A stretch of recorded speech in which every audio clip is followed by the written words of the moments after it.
So for what racism means to me, I think I first noticed racism in my own society, my own city, when we adopted my brother because he is African American, and I just began to notice people staring or asking questions and not understanding. And so that was the first time that I really recognized what a prominent issue that racism is in our society today and how impacting and affecting it can be on everybody.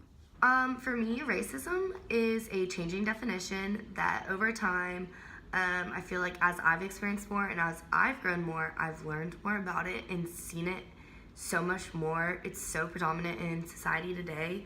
I think with the addition of, my little sister now, people not serving us at restaurants, or like the looks we get like we're doing something wrong just by being sisters.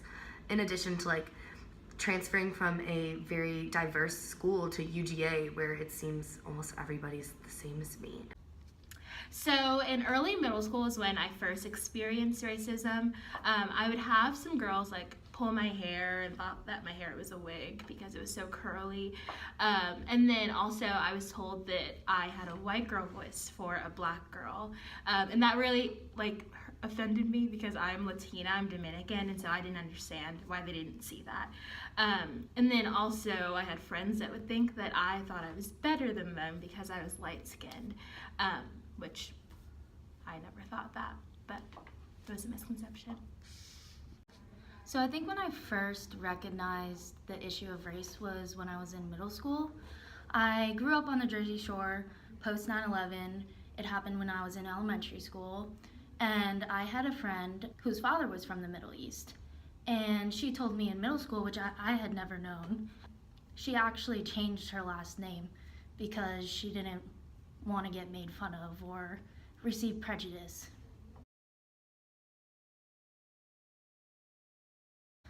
Another issue in terms of racism is actually within the institution of schools.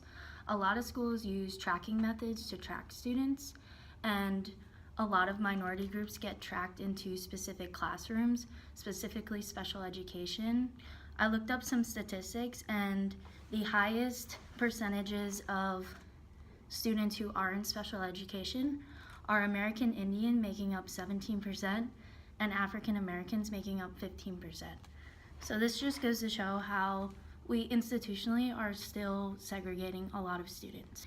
So regarding what issues surround racism, I think a major question that we need to consider is who is racist. And a lot of times people just assume it's a white and a black issue, but that's not necessarily the case. Racism surrounds every single person, and we all have these underlying biases that we are putting onto other people that we might not even recognize ourselves we have. So I think a major component to issues surrounding racism is to first recognize that every person has biases that are contributing to racism in the society. Something that starts in high school a lot we see when we can very easily identify the Mexican group or the Asian group or the black group. These are groups that definitely have created almost like cliques in schools. We see it a lot in high school, but even in college, they're all around.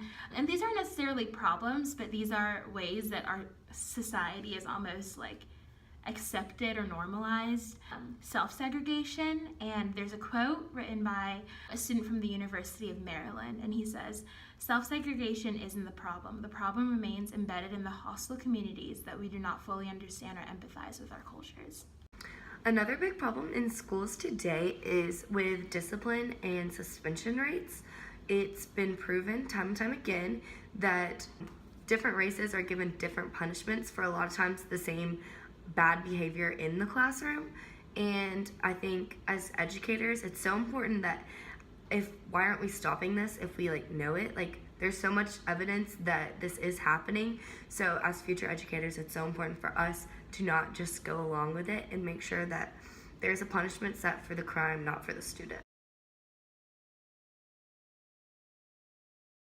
As a future educator, it's really important to understand how we're going to address racism in the classroom. Speaking from personal experience, I remember in high school, a kid that I knew had gotten in trouble for making a racial slur to another student, but when we talked to him about it to kind of help him figure out, like why he would say that or why he thought that was okay.